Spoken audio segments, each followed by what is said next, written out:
로마서 12장입니다. 1절, 2절 두 절 말씀을 우리가 같이 함께 읽도록 하겠습니다. 그러므로 형제들아 내가 하나님의 모든 자비하심으로 너희를 권하노니 너희 몸을 하나님이 기뻐하시는 거룩한 산 제사로 드리라. 이는 너희의 드릴 영적 예배니라. 너희는 이 세대를 본받지 말고 오직 마음을 새롭게 함으로 변화를 받아 하나님의 선하시고 기뻐하시고 온전하신 뜻이 무엇인지 분별하도록 하라. 아멘. 오늘 1절 마지막 부분의 말씀을 보면 이는 너희의 드릴 영적 예배니라 그랬습니다. This is the spiritual act of worship이라고 그랬습니다. 예배에 대한 말씀을 계속해서 지난주에 이어서 나누고 있습니다. 지난주 설교에서는 예배의 원리에 관한 것을 간단하게 우리가 지난 말씀에서 보았습니다. 예배는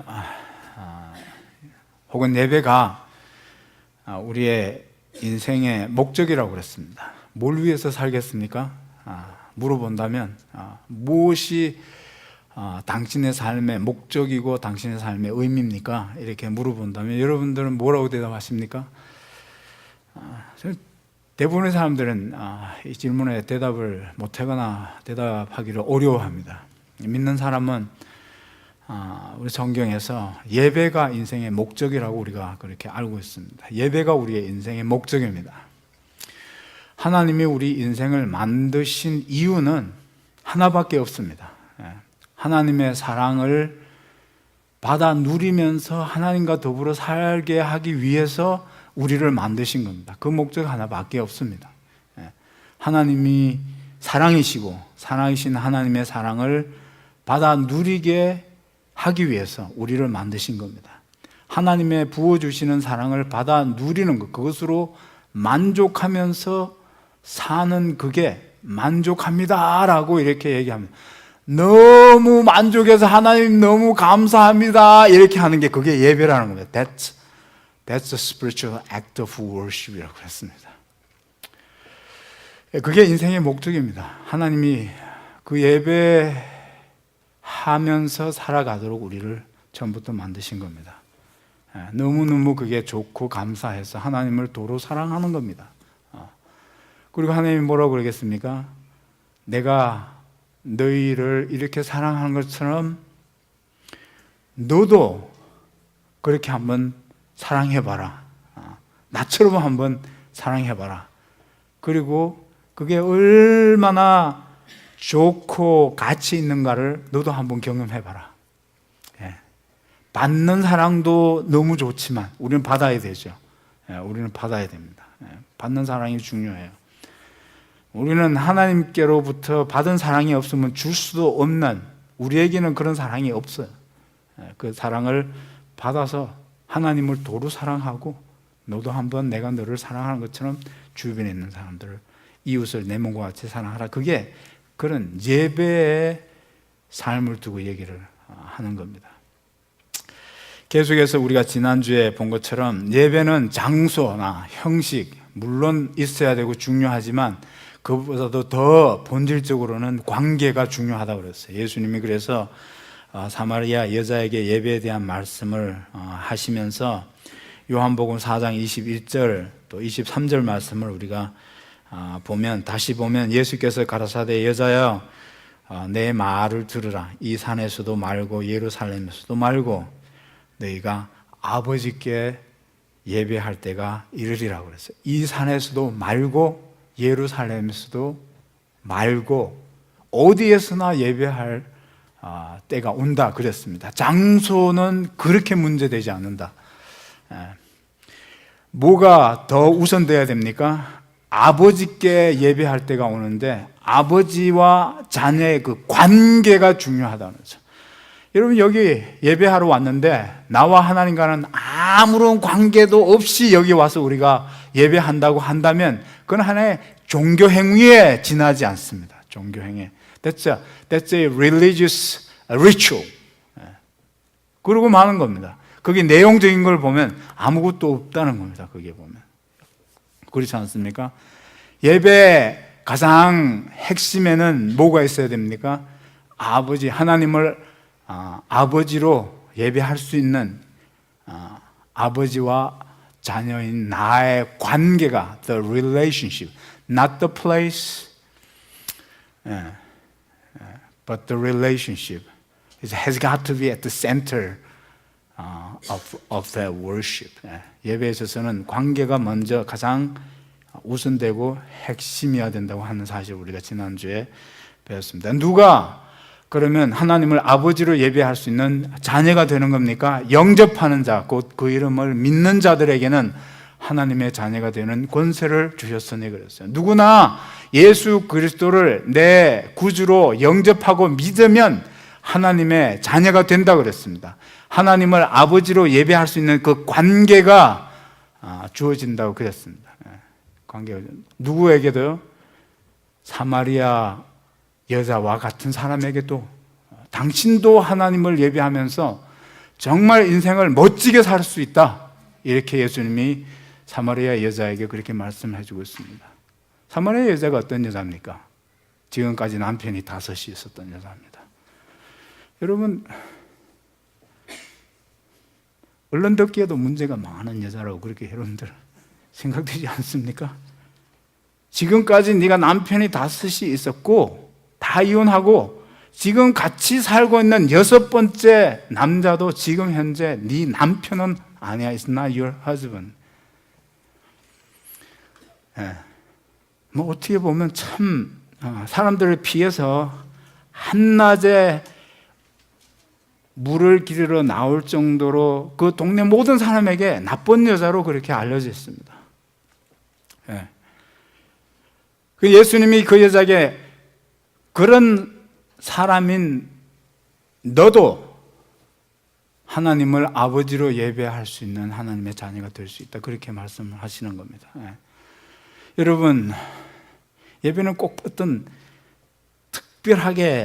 특별한 사람들에게만 주어지는 그런 특권이 아니라는 사실을 우리가 기억을 해야 됩니다.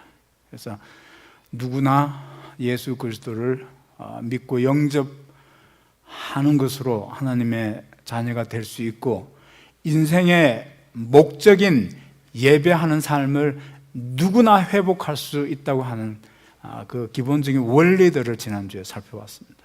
근데 그것은 우리가 공동체 예배로서 또 예배 기본적인 원리들로서 지난주에 예배에 관한 말씀을 보았는데 오늘은 조금 더 이 예배에 대한 이 말씀을 조금 이렇게 확대시켜서 예배를 이제는 공동체로서 그 원리를 적용해서 예배하는 그런 삶뿐만 아니고 이 예배가 삶으로서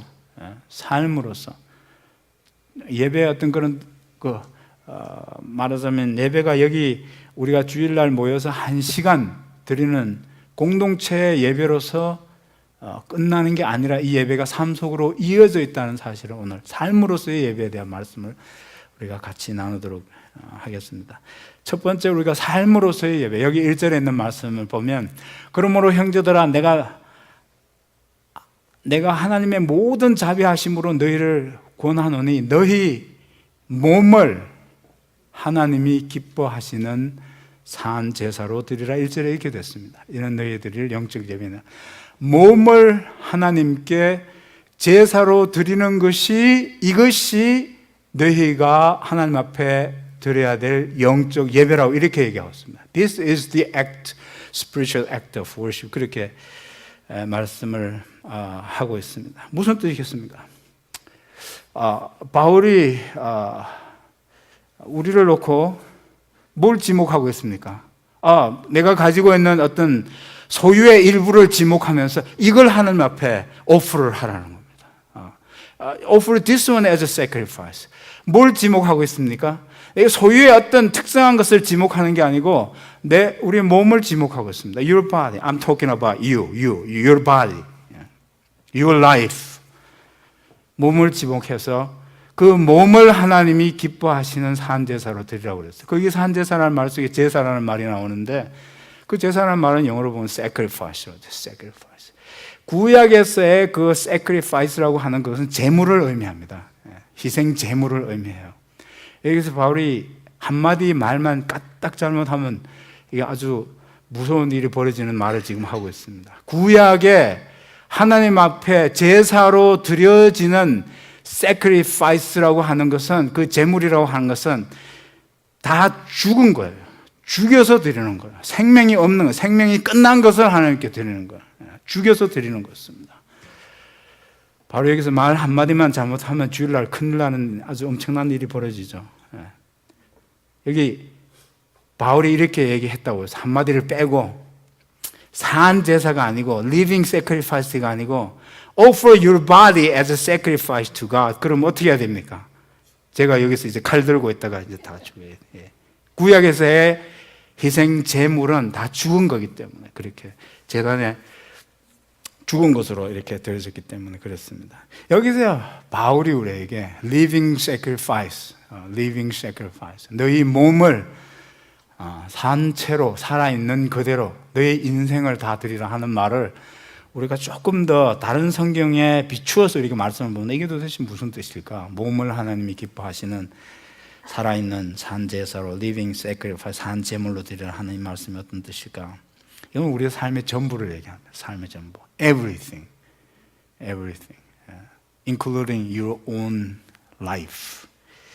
로마서 6장 13절에 가보면 로마서 6장 13절에서 이런 말씀을 했습니다. 또한 너희 지체를 불의의 병기로 죄에게 드리지 말고 오직 너희 자신을 죽은 자 가운데서 다시 산 자같이 하나님께 드리며 너희 지체를 의의 병기로 하나님께 드리라고 그랬어요. 너희 지체를, 영어로 보면 the parts of your body, offer the parts of your body to God. 그래서 하나님께 우리의 몸을 살아있는 제물로 드리라고 한 말씀을, 이 로마서 6장에 있는 말씀을 비추어서 본다면 뭘 더 구체적으로 생각해 볼 수 있습니까?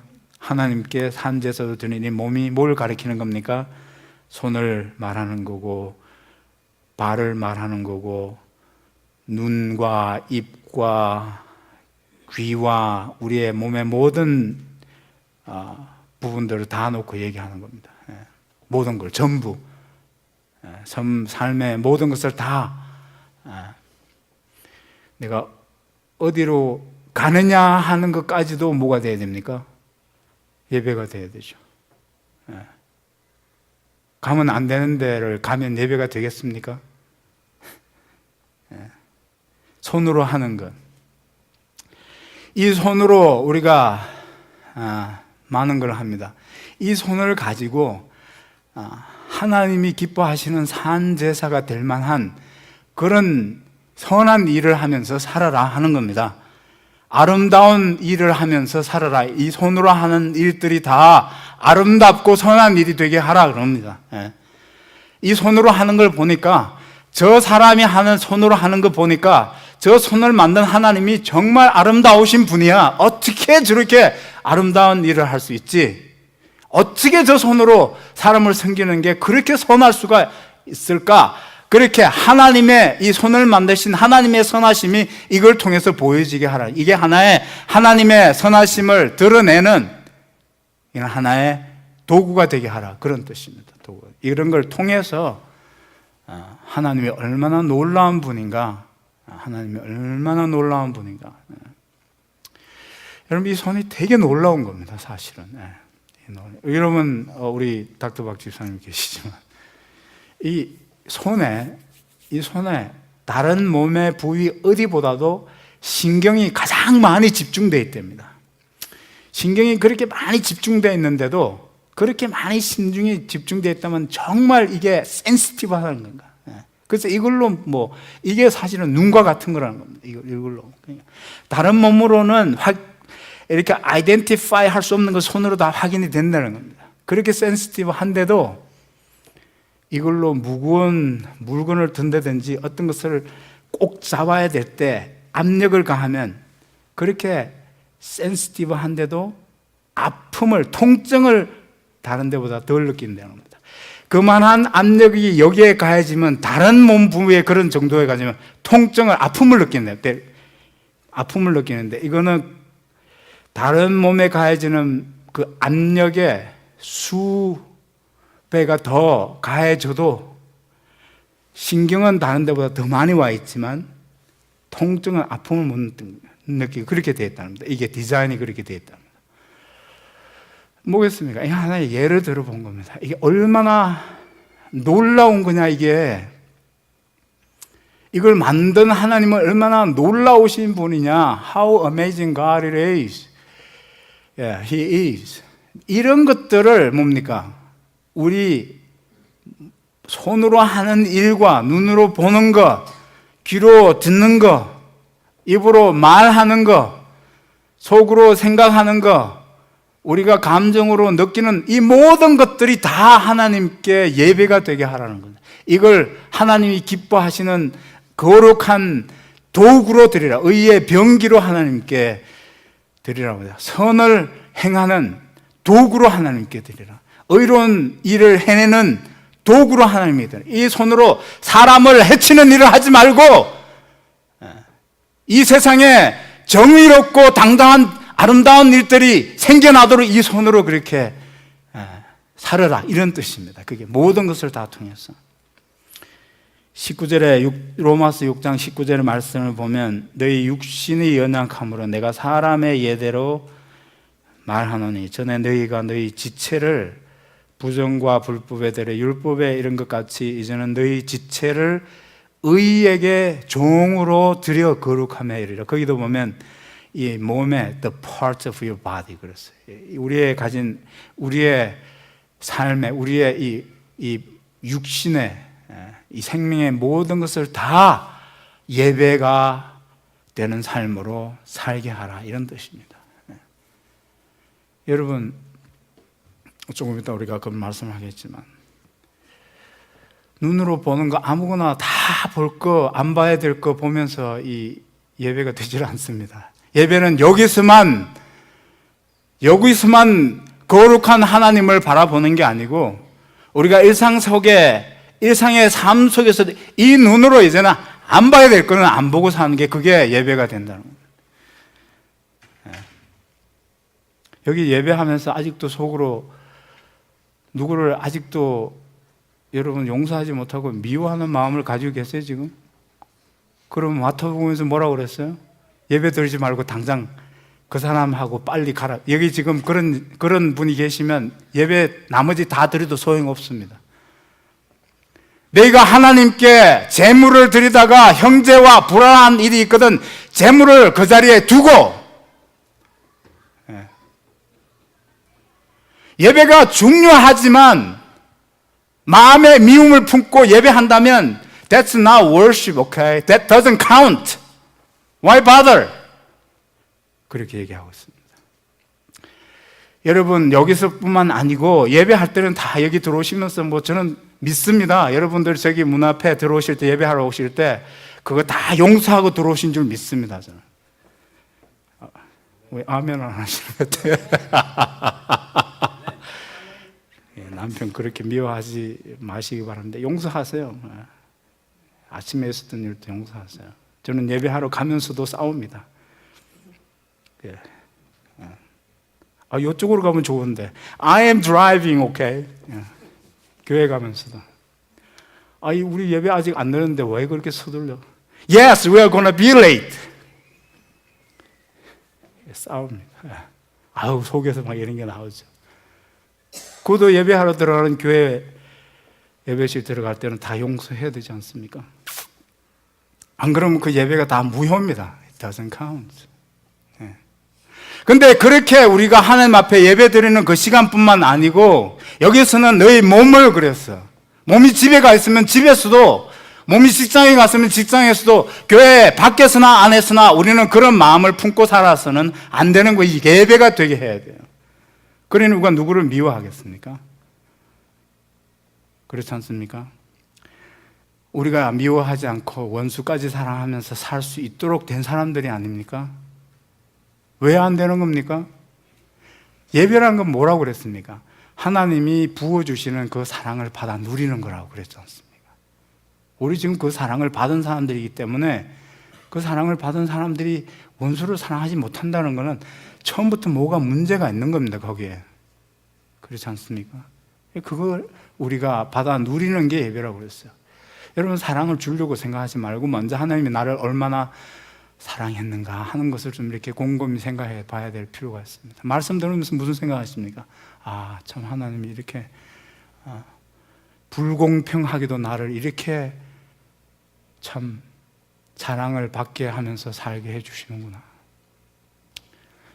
나는 참 이 세상에 살면서 불공평한 덕을 단단히 보면서 살겠구나.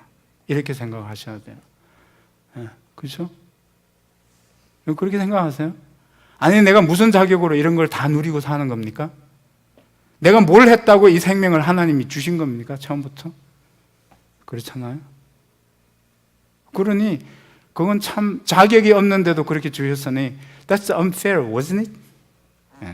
그러면서 우리가 하나님 앞에서 작은 거 하나에 대해서 우리가 감사하지 않을 수 없다. 그걸 곰곰이 생각하면 모든 것을 가지고 하나님의 사랑으로 그걸 우리가 볼 수 있게 되는 거고, 그런 사랑을 받은 사람으로서 우리가 다른 사람을 사랑하지 않을 수가 없게 되는 거죠. 나 같은 죄인 살리신 그 노래 부르면서 우리가 눈물을 흘리는데, 그런 나 같은 죄인 살렸으면, 여러분, 다른 사람에게 허물이 보이고 나를 괴롭게 하는 그런 실수가 있었다면 내가 그 사람을 오히려 긍휼히 여길 수 있는 마음이 거기서 생길 수밖에 없는 것이, 나 같은 죄인이 구원받았는데, 나 같은 죄인이 하나님이 긍휼히 여기셔서 용서하셨는데 내가 저 사람을 긍휼히 여기지 않는다는 건 뭔가 앞뒤가 안 맞는 얘기예요.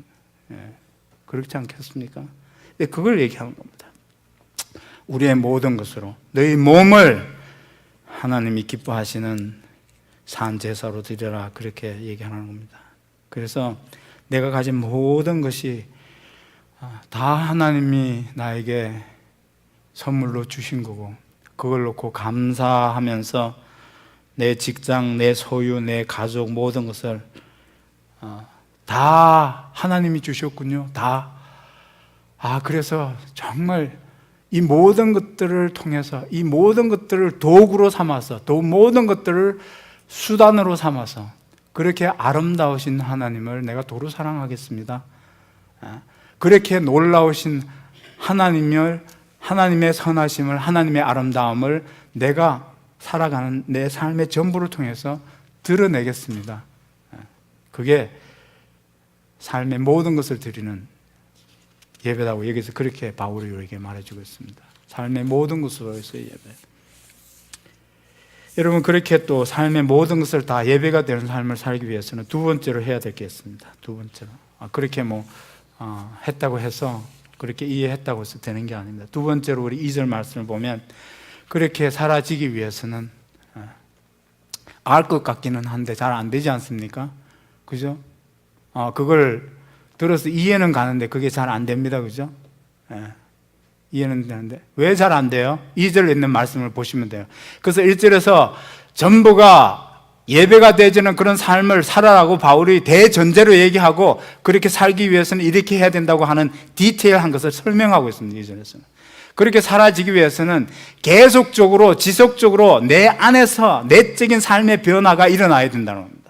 The transformation has got to continue in the heart. 그것이 2절에 있는 말씀. 너희는 이 세대를 본받지 말고 오직 마음을 새롭게 함으로, 그랬어요. 이 세대를 본받지 말고 그랬어요. 이는 이로 갚고 눈은 눈으로 갚는 게 세상의 법칙이고 세상의 원리라고 그러지만, 원수는 갚아야 되는 거고, 손해 봤으면 복수를 해야 되는 게 이 세상의 원리지만, 너는 그거 따르지 말라고 그랬어요. 어떻게 하라고 그랬어요? 마음을 새롭게 하라고 그랬어요. 우리는 그런 세상의 것에 conform을 하지 않는다고 그랬어요. We don't conform to this generation. Confirmation is not the way. 그랬어요. 여기서 뭘 하라고 했어요? 마음을 새롭게 함으로 transform, 그랬어요. Transformation is the goal here. Transformation. Confirmation이 뭡니까? Confirm. 이 세대를 본받지 말라는, do not conform to the world. Do not conform. 그 confirmation 이게 무슨 얘기입니까? 여러분들 왜 그 화실이나 뭐 이런 미술대 가는 사람들 보면 이제 뭐 그 무슨 석고상을 만들죠, 석고상. 그 석고를 물에 타가지고 그 거푸집 있지 않습니까? 거푸집을 미리 만들어 놓고 그 거푸집에다가 석고를 부으면 뭡니까? 석고가 그 안에 들어가서 it conforms. 그 안에 들어가가지고 그 석고 상대로 거푸집대로 그게 모양이 굳어지는 겁니다. That's a confirmation. 우리는 그렇게 세상이 하는 대로 우리가 거기에 컨폼이 되는 게 아니고, 우리 그리스도인들은 내 마음으로부터, 내 심장으로부터 트랜스폼 한다고 그러죠. 트랜스폼. 땅콩같이 생긴 누에 고치지만 그 안에서 땅콩 모양이 나오는 게 아니고, 거기서는 땅콩 모양과는 전혀 다른 살아있는 이상 요란한 것이 나온다는 거예요. 나비가 나온다는 거예요. 나비가. It's not conformed the shape. It comes out. And something totally different. It's a transcending. 초월적인 게 나온다는 거예요. 초월. That's a transformation이라고 그랬어요.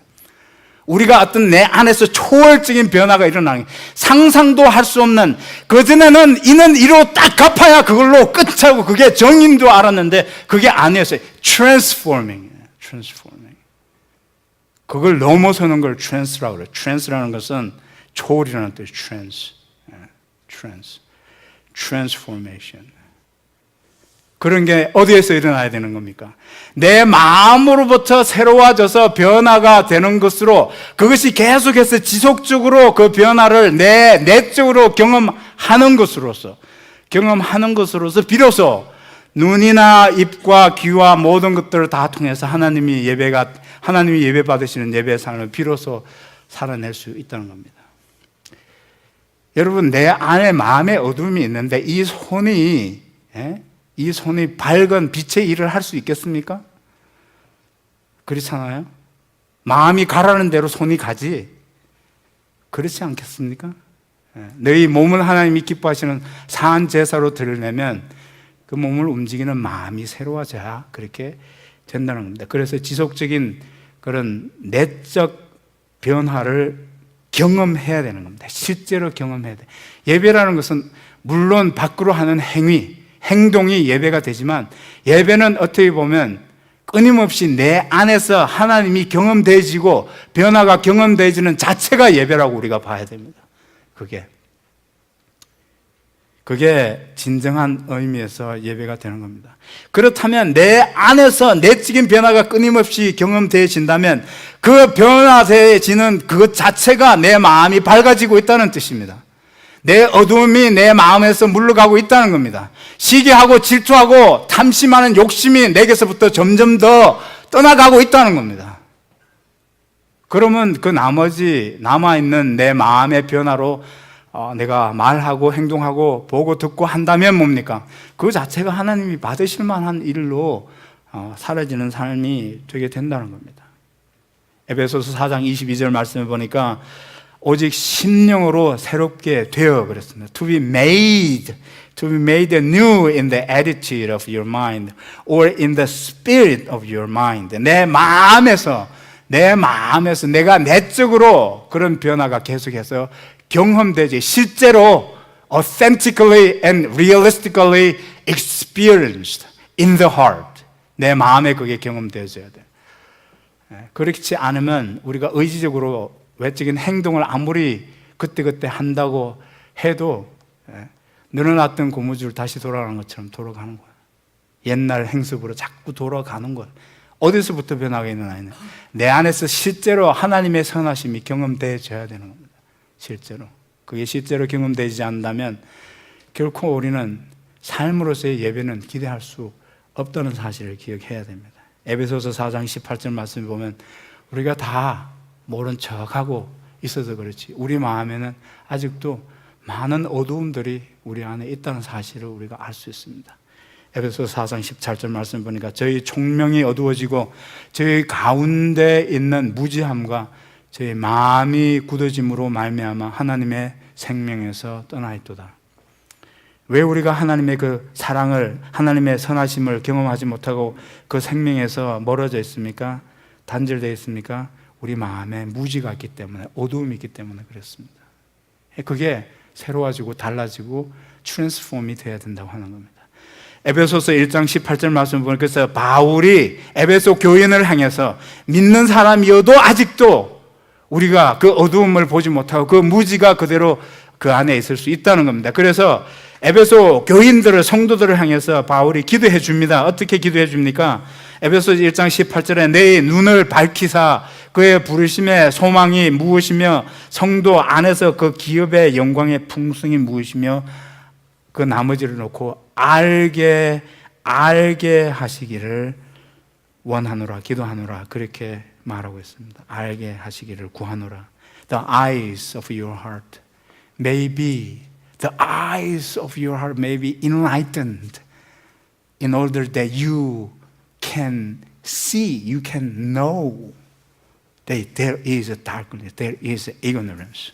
그래서 그게 눈이 밝아져서 내 안에 있는 무지와 내 안에 있는 교만과 내 안에 있는 그런 굳어진 그런 일들을 내가 비로소 이제 볼 수 있게 되는 겁니다. 볼 수 있게 되는 겁니다. 그걸 놓고 우리가 어떻게 하는 겁니까? 애통하는 자가 복이 있나니. 그래서 애통하는 자가 그걸 놓고 내 그런 모습들을 놓고 내 안에서 그렇게 아직도 나를 괴롭히는 어두운 것들을 놓고 내가 이제부터는 뭐 한다고 그랬습니까? 마태복음 5장에 있는 말씀이 애통한다. mourning, 애통한다. 나를 놓고 이제 애통하는 겁니다. 또 그런 어두운 것들을 버리지 못하고 살아가는 사람을 보면 어떻게 합니까? 판단하고 정죄해야죠.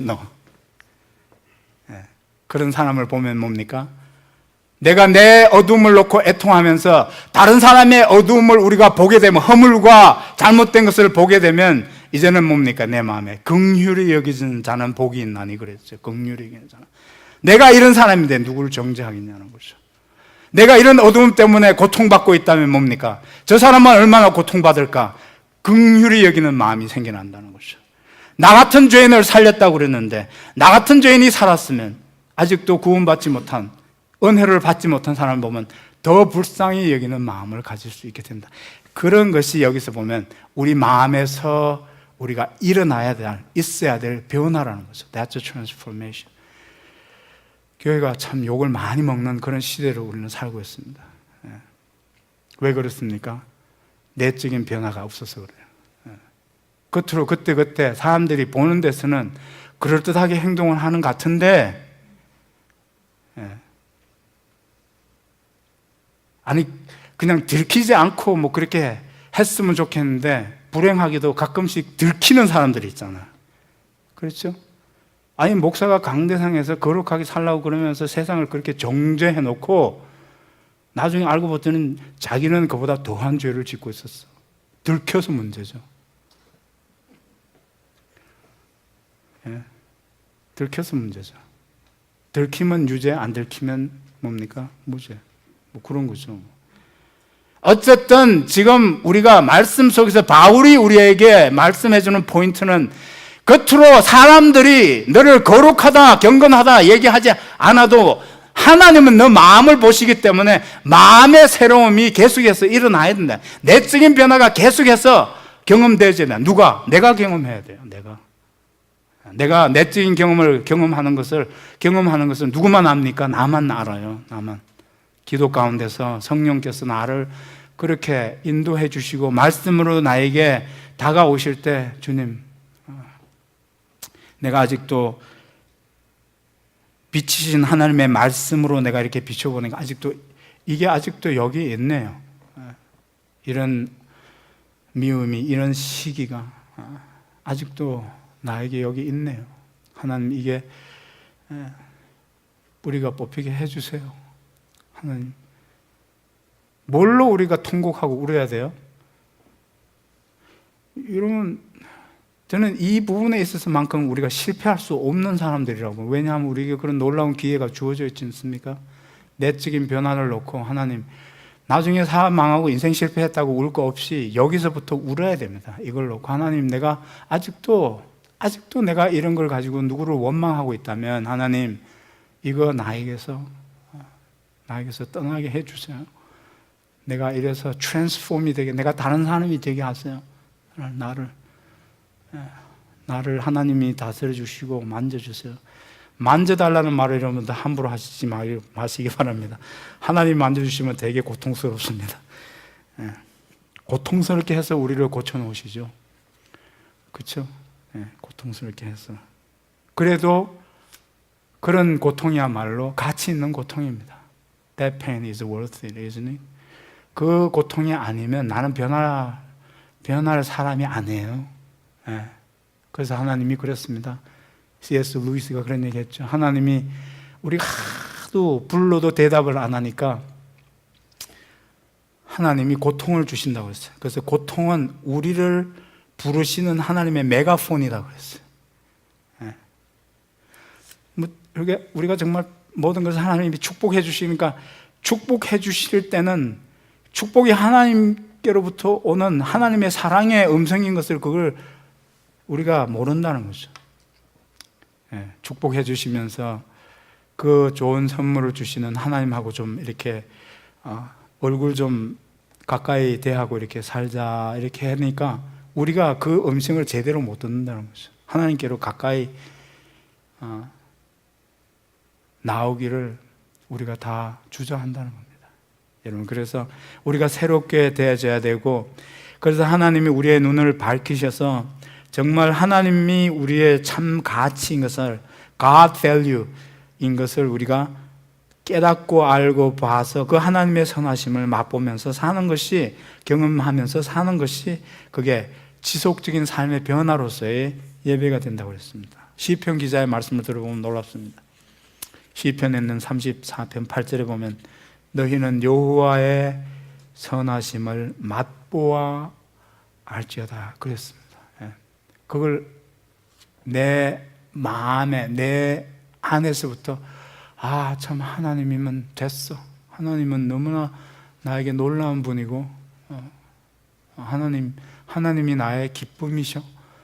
하나님이 나의 소망이야. He's my hope, my rock, my joy, my everything, my everything. 하나님은 됐어. 그렇게 우리가 하나님을 경험하면서 사는 것이 그게 변화되어지는 삶의 예배라는 겁니다. 여러분, 그렇게 계속 변화가 일어나면 우리가 이제는 세상 것이 아무리 좋다고 우리를 불러도 우리가 세상 것에 귀를 기울이지 않게, 그쪽으로 눈을 돌리지 않고 살아갈 수 있게 됩니다. 물론 그런 일들을 통해서도 다 우리가 하나님께 예배하는 삶을 살아야 되지만 거기에 우리가 이제는 붙잡히지 않는다는 겁니다. 거기에 얽매이지 않는다는 겁니다. 우리가 화요일 요한계시록 우리가 공부하고 있지만 여러분, 이 세대에 그렇게 큰 폼을 안 되게 살아가는 삶의 비결이 내가 내적인 변화가 계속 경험되어지는 데서 우리는 세상을 우리가 이겨낼 수 있다는 것을 우리가 알게 됩니다. 계시록 12장 15절 말씀을 보면 사탄이 교회와 성도를 무너지게 하고 실패하게 하는데 어떻게 하는 겁니까? 어떻게? 여자의 뒤에서, 여자는 이게 성도를 얘기하고 교회를 얘기합니다. 교회 뒤에서, 성도 뒤에서 뱀이, 사탄이 그 입으로 물을 강같이 토하여 여자를 물에 떠내려 가게 하려 하되 그랬습니다. 어떻게 사탄이 성도를 망하게 한다고요? 물로. 그 물이 무슨 물입니까? 우리 보통 옛날 어른들 말로 세상 풍조라고 그러잖아요. 풍조. 그 풍조라는 게 한물입니다. 그 풍자가 무슨 풍자입니까? 바람 풍자입니다. 조자가 무슨 풍자예요? 그게 밀물, 썰물 할 때 조수. 그 조수를 두고, 조류를 두고, 그게 물조자입니다. 그게. 흐를 조자고. 그러니까 세상에 바람이 불 때, 유행의 바람이 불 때, 세상에 그런 세속적인 가치가 그렇게 물결로 이렇게 흘러갈 때 우리 믿는 사람은 거기에 휩쓸려 가서 같이 망하지 않게 된다. 그런 말씀입니다. 그건 내적인 변화를 통해서만 그런 삶을 살 수 있다고 그랬습니다. 마지막으로 삶으로 하나님이 최고의 가치인 것을 삶으로 인정하는, 말로만 그러지 말고 말로만 approve. God is the ultimate value. God is the supreme value. 이 세상의 인생을 예배로 사는 것이 인생의 목적이다. 그게 최고의 가치다. 하나님이 사랑이시고 사랑이신 하나님의 그 사람을 경험하면서 그 사랑하면서 하나님을 도로 사랑하고 이웃을 사랑하면서 사는 것이 인생의 최고의 가치고 최고의 목적이다. 그걸 말로만 하지 말고 It's proven already. That's the truth. 그래서 여기 보니까 하나님의 선하시고 온전하시고 기뻐하시는 뜻이 무엇인지 뭘 하고 있습니까? 분별하다라고 그래요. 분별하다는 말은 그 헬라어 원어로 보면 두 가지 의미를 포함하고 있어요. 이 본문에서 NIV는 test and approve 그랬어요. 그 test라는 말은 prove라는 뜻이에요. prove and approve. 하나님이 우리의 인생의 최고의 가치가 되고 최고의 목적이고 우리의 인생에 예배하는 것이 목적이라면 말로만 그렇게 하지 말고 It's already proven that's truth. Approve and approve. 말로만 그렇게 하지 말고 approve를 하라는 겁니다. 뭘로 approve 하라는 거예요? 행동으로 approve를 하라는 거예요. 행동으로. 이제 그게 증명됐으면 그랬어요. 그 가치가 정확하게 판정됐으면 예배가 인생의 목적이라면 그게 인생의 최고의 가치라면 사랑으로 사는 것이 하나님을 도로 사랑하고 하나님이 나를 사랑하신 것처럼 또 서로를 사랑하고 사는 것이 인생의 최고의 가치라고 그게 프루브가 됐으면 이제는 뭡니까? Prove and approve. Not with the words, with your life. 실제로 그렇게 삶으로 그것을 인정하라는 겁니다. 아, 인정해요. 아, 인정하죠. 옳아요. 당신이 옳아. 양말을 벗고 밖에 나왔던 옷을 벗었으면 빨래통에 집어넣어. That's true. You are right. 옳다는 게 프루브가 됐어요. 그게 옳은 일이에요. That's right. It's proven. Then what's the next? Approve it by putting the laundry in the laundry basket. 저는 그게 10년 걸렸습니다. 그걸 우리가 여기 와서 말씀을 듣고 말씀은 진리입니다 하고 우리가 프루브를 했으면 뭡니까? 이제는 우리에게 삶으로 어프루브를 해야 돼요. 그게 여기서는 분별하라는 그 말. Approve it, okay, with your life, with what you do, with what you say. 그게 삶으로서의 예배입니다. 저와 여러분이 오늘부터 하나님 앞에서 정말 우리의 마음과 뜻과 힘과 우리의 모든 것을 목숨을 다해서 그렇게 그것이 맞습니다. 하나님. 그것은 참된 것입니다. 그것은 옳습니다 하고 한 것을 우리는 이제 이 삶으로 어프로하면서 사시는 저와 여러분의 삶이 되시기를 주님의 이름으로 축복합니다. 아멘. 주님 감사합니다. 하나님, 예배가 우리의 인생의 목적입니다. 여러분, 예배 없으면 우리는 아무것도 아닙니다. 하나님 없으면 God, without you, we are just nothing. We have no reason, no purpose, no meaning in life, Father. 하나님이 우리의 삶의 의미고 삶의 목적이고 삶의 이유입니다. 하나님이 그렇게 처음부터 우리를 그런 존재로 만드셨기 때문입니다. 하나님 놀라운 하나님이십니다. 하나님 선하고 아름다우신 하나님이십니다. 우리의 몸으로 우리 하는 모든 것으로 그 하나님의 선하시고 아름다움이 이 세상에 충만히 드러나게 주님 저희들을 인도하시고 저희들을 사용하여 주시옵소서. 예수님의 이름으로 기도하옵나이다. 아멘.